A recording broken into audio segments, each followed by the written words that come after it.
Er du en idiot? Ja, det er en idiot? Nei, vi skal se på Idiots at Work for å få du til å føle deg bedre med ditt eget liv. Jeg er snart på 100 000 abonnenter, så hadde det satt stor pris på om du trykker på abonner. Han leker så profesjonell, og så skyter han nesten seg selv midt i trynet. Se hvor rød han blir i trynet. Han er ganske rød i trynet fra før da. Did you mean to do that? Yeah. You can't just eat a meal off a waitress's chest, or can you? When you drill a hole and discover a never-ending treasure trove of... What is that? Dirt? Det der er jo ikke idiotisk. Det er jo bare sånn det er. Han kan jo ikke vite at det er noe bak veggen der. Jepp, vi setter den bare ned her. Hvordan datt den av? 1,5 millioner dollar for en silo som ser ut som en varmtvannsbereder. Jepp. Ja. Ja. Det der er måkefolka i Arendal. Jeg kødder ikke engang. Det kommer ned dritmye snø. Du har endelig måket plass til bilen din. Kommer det en brøytebil. Alt er tildekket igjen. Hey! The captains of cruise liners can have an embarrassing first day on the job. Jeg bare parkerer her. You might wonder what this guy's job is. Jeg tipper at jobben hans er å få inn den der.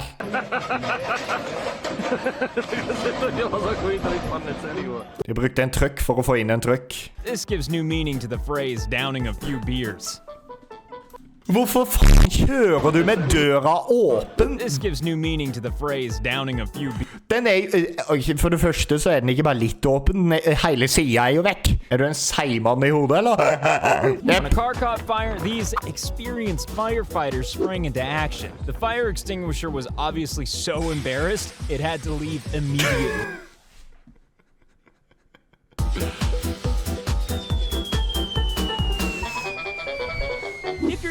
Jeg vil jo se om den lander i hodet på noen da. If you're gonna delicately try to plug a leak, then it's probably best not to use a big, sharp metal tractor.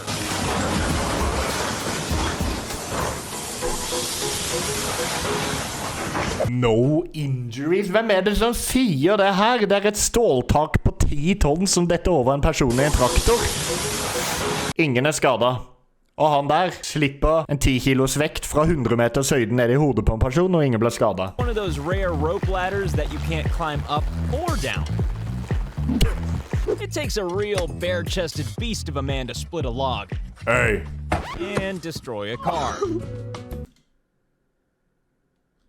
To work in the automotive industry, you need to be good with your hands. So I suppose you can afford to lose a foot. Ow! Luckily, the owner of this van wasn't inside it. Unluckily, he only had one more payment until it was his.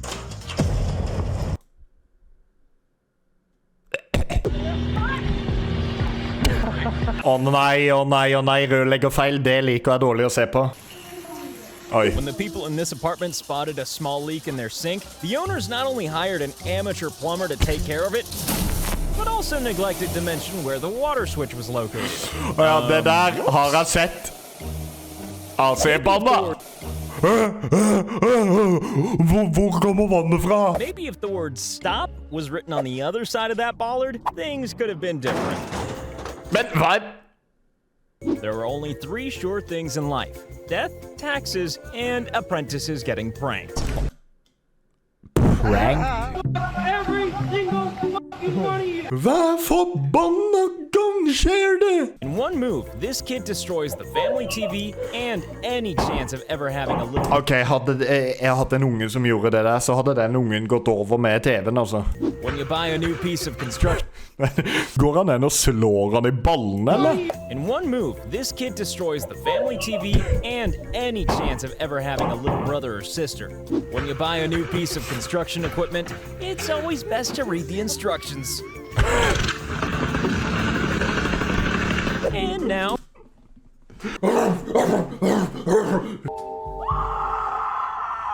We're not live. Jo, det er de. We're not sure what's on those shelves, but wouldn't it be ironic if they were boxes of dominoes? Nei, det hadde det ikke vært. Hva er det du gjør med det?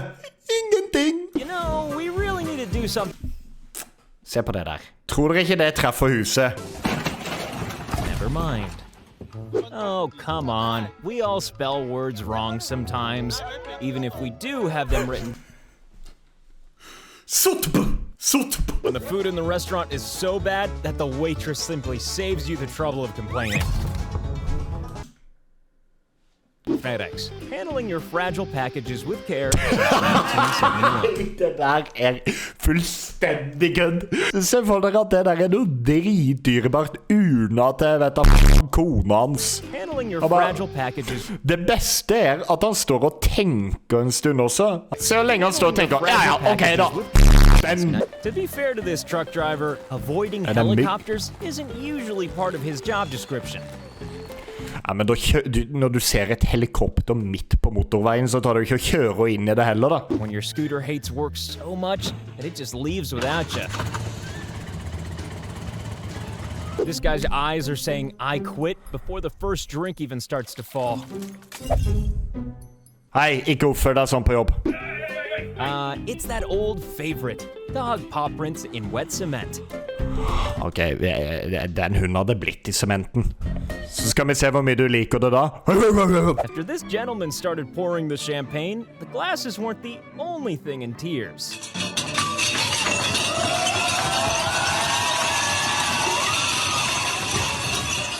Hvorfor skriker folk som om det noe av det verste som har skjedd? Glass og katter! Hva vitsen med det der? Au, du raff meg I hodet, Kjell Jonny! Some machines get so sick of work that they actually try to eat themselves. Ja. Nei. Han der var ikke med på det en gang. Han der kødder du ikke med. Han kommer til å stikke den der rett I øynene dine. This lady either doesn't know what a fuel pump looks like. Vasker bilen med drivstoff. Dritnice, ta deg en røyk etterpå. He cleans this thing so well that it looks like it just disappeared. The most idiotic thing about this footage is that the guy behind the camera isn't bothering to shout, "Stop! Bear!" Det jævla svartbjørn her kommer til å drepe alle. La meg filme det. Stakkars hun som sitter der med. Hvordan skal dere få meg opp da? Jeg fikser det. Ja, det funker nok. This is what happens when you hire Buster Keaton's great-grandson to run your window showroom. Ja, de jobber med vinduer nå, knuste alle. This is a real quick and easy method to create your own Jackson Pollock painting. Det var ikke så ille da. This is pretty bad, but he could always say it was caused by a very large bird flying overhead. Who's going next? Somebody go next. Yeah, it's a Oh, nei.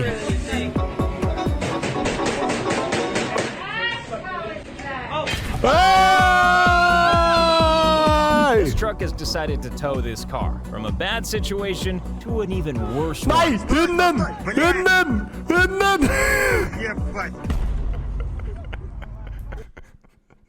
Jeg skal få hjelpe deg med å taue bilen din. Sender den ned I en enda verre plass. Se, det ikke ille der den var en gang. Jeg tenkte bare på hunden. Se, der den. Se på den hunden og den gift. Så den hunden driter fullt I det. Ja. This is the maritime version of when you try to cram everything into one bag at the supermarket. Det containere? Now, Akimbo aren't experts on the oil industry, but we're gonna say that this...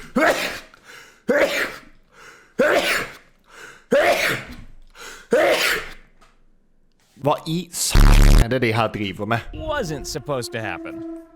Sånn skjer når du sitter under meg etter jeg har spilt Jeg prøver igjen. Sånn skjer når du sitter under meg etter jeg har spist spicy taco. When you really hate the tree outside your house, but you also really hate your house. Here it comes.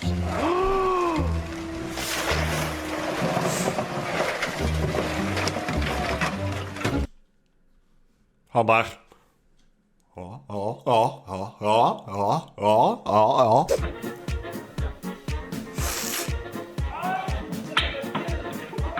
ble jo til Michael Jackson. It's a little known fact that there's usually one key bottle holding an entire shelf of bottles up. And if you move it, then...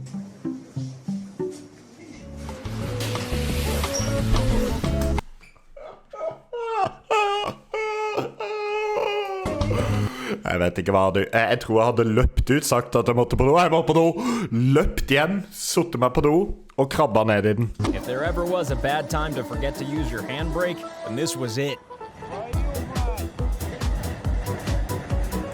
Hva det du skal gjøre? Ja, løp etter den, du. Åh, det en lang bakke. Ja, jeg ville jo se den fly ned, da.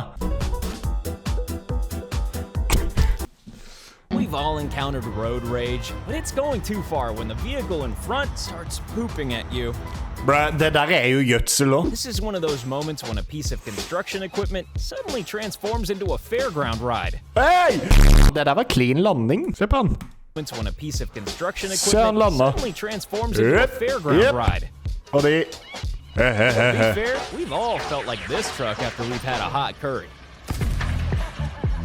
Oh, yes. This man has mastered the finer points of how to open a champagne bottle with grace, dignity, and... Oh, no, he hasn't. Buddhists would tell you that change only comes from within. Well, not for this guy, who dropped 6 cash registers worth of coins. Ja, men det jo bare mynter, det jo bare å plukke de opp her, da. Eller klarer du ikke å plukke opp mynter en gang? Har du noen hender som ikke kan plukke opp mynter? You know what would help the situation? An explosion! Ja, subscribe på den her, og sjekk ut kanalen hans. Nå skal jeg synge en sang.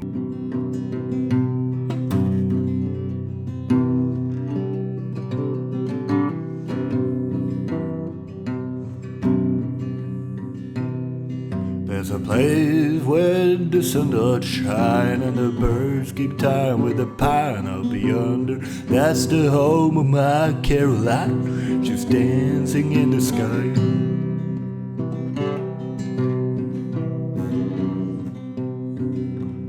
Caroline, oh Caroline, I'll be home in any old time. The world won't be satisfied until you're next to mine. Tusen takk for at dere så på denne videoen. Si ha det til YouTube. Hvis du likte den, så kan vi jo kanskje snakkes i en annen video da. Trykk på abonner. 100 000 subs, og jeg klipper hockeysveis. Ha det på badet, din gamle sjokolade.